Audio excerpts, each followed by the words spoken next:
खुलुमबाय स्टुडिय'आव दं आं उदास्रि मोसाहारि मिरु एबसुआ फैगौ 10 आरो 12 खालाराव 37थि बड'लेण्ड मुंख्लं सानजों लोगोसे जर'खा थान्दै जुथुमबो खुंफुंगोन।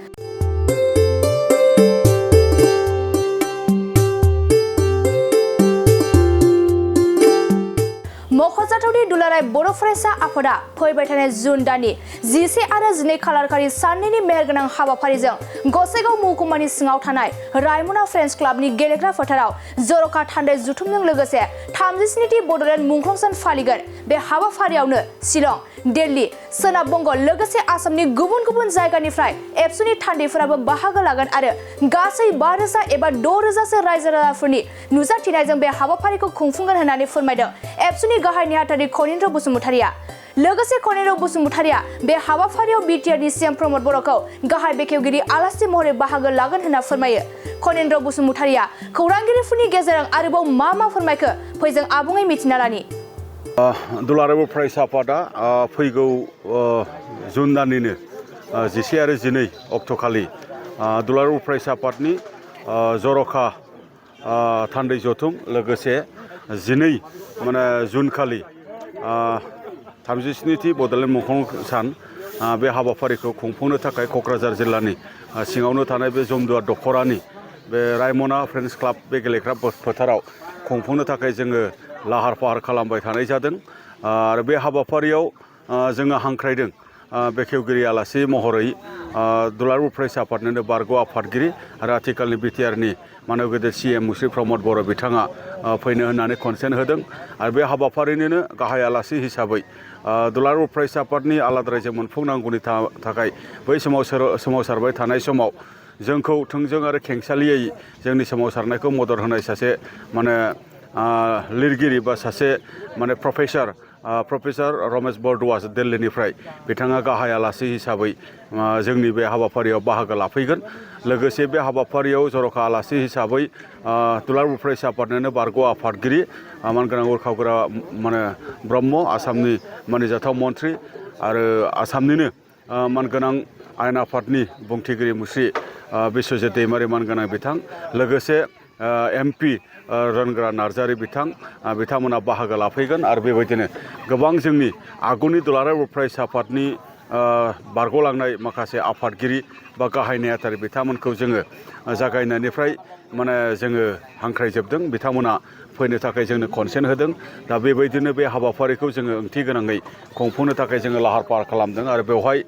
रायजो राजानि गासै 5,000 6,000सो बेबायदि बाहागो लानायजों बे हाबाफारिखौ जोङो लाफुंनो थाखाय जोङो थागथियारि खालामदों। दा बेखायनो बे हाबाफारिनि जाफुंसारनायखौ जोङो हास्थायदों आरो रायजो राजानि मोनसे अनसायनाय आरो हेफाजाबनि गेजेरजोंनो बे हाबाफारिया जाफुंगोन होननानै जोङो मिजिंथिदों आरो जोङो रायजो राजाखौ बेखौनो जोङो हास्थायगोन आरो खावलायगोन जे बे हाबाफारिखौ मदद खालामनांगौनि थाखाय। मानोना दुलाराय बर' फरायसा आफादा दिनै 10 जुन खालि जिहेतु स्पेशेल कनभेनसन लादों बे स्पेशेल कनभेनसननि गेजेरजों जोङो फैबाय थानाय समाव बर' हारिनि रैखाथि आरो थामोनथानि थाखाय बर' हारिनि गेरेमसा हारि दानांगौनि थाखाय दुलाराय बर' फरायसा आफादा आथिखालाव मावबाय थानाय माखासे खामानि बेखौ जोङो बोरै गोख्रोंसिनै खामानि मावलांनो हायो आरो फैबाय थानाय समाव जे जोंनि बिटिआर गोरोबथा मावफुंनायजों लोगोसे जोंनि बर' हारिनि रैखाथि आरो थामोनथानि थाखाय जोंनि समाज रिफर्मेसन बा जोंनि सोलोंथाइ जौगानाय बा जोंनि रांखान्थि जौगानाय बा गुबुन गुबुन बिथिंखौ जौगाहोनांगौनि थाखाय जोङो बेवहाय माखासे गोनांथार आयदाफोरनि सायाव जोङो सावरायगोन जेन फैबाय थानाय समाव जोङो गोख्रोङै खामानि मावलांनायनि गेजेरजों बर' हारिनि रैखाथि आरो थामोनथानि थाखाय जोङो साबसिनै खामानि मावनो हायो। बेनि थाखाय जिहेतु जोङो बड'लेण्ड मुंख्लं सान जिहेतु जोङो खुंगोन आरो बेजोंनो लोगोसे जिहेतु जोङो स्पेशेल जर'खा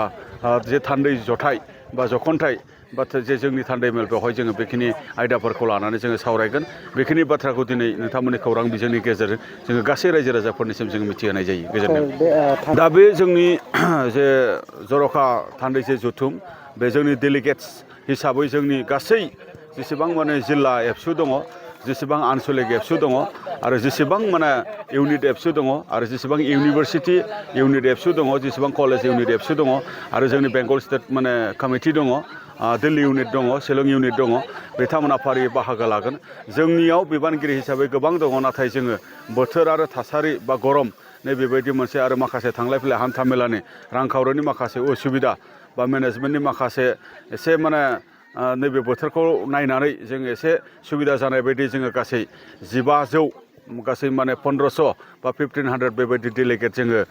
बेवहाय जोङो बाहागो लाहोनायनि गेजेरजों जे जोंनि गुबुन गुबुन जायगानिफ्राय बिदि बाहागो लाफैनायजों जोङो बे डेलिगेट सेटिंखौ जोङो खालामगोन ओरैनो जे जोंनि दुलाराय फरायसाफोरनि डेलिगेट सेटिं नर्मेलि जोंनि माने कनफारेन्स बा कनभेनसनाव जोङो 3000नि खाथियाव बेबायदि बा 2800 2900 बा 3000 बेबायदि बाहागो लाबाय थानायजों जोङो माखासे जोंनि डेलिगेट जथुमखौ जोङो खुंनाय जायो नाथाय बेवहाय जोङो एसे माने 50% काट खालामनानै जोंनि बाहागो लाहोनायनि अनजिमाखौ एसे खम खालामनानै जोङो नैबे हाबाफारिखौ जोङो खुंनो नागिरदों गोजोन्थों। नोंथाङा गारि मटरनि बिगोमा जानो गोसो दं नामा? जुदि गारि मटरनि बिगोमा जानो गोसो दं अब्ला नोंथांमोननि थाखाय मोनसे गोजोनथाव खौरां 100 रांनि लटारि टिकेटआ नोंथांनि जिउखौ सोलायहोनो हागौ। थारैनो खाफालाव दंब्ला ना गोरानाबो बिदै दैयो होननाय बादि 100 रांजोंनो नोंथाङा खाफाल दंब्ला जायखिजाया गंसे गारिनि बिगोमा जानो हागोन।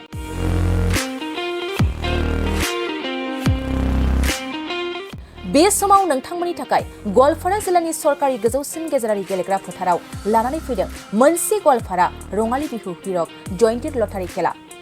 100 रांजोंनो नोंथाङा गोबां लाख रांनि लाक्जारि गारि मोननो हागोन जेरै टाटा आल्ट्राबास, Mahindra Scorpio', Fronx, Sigma, Grand Vitara, WagonR, Alto' केटेन, Tata Harrier, Tata Punch, Baleno' Sigma, Maruti Swift आरो महिन्द्र थार आरो बायदि बायदि। बेनिखायनो गोसो गुदुं लटारि गेलेनो मोजां मोनग्रा बिथांमोना गोबाव सम खालामाजासे दानो टिकेट बायना लानो हागोन। लोगोसे बे लटारिनि फिथाइखौ फैगौ 30 जुनाव होनाय जागोन। नोंथाङा आबुङै मिथिनो थाखाय 6900079427 एबा 9678954511 जानबुं नाम्बाराव कल खालामना खौरां लानो हागोन।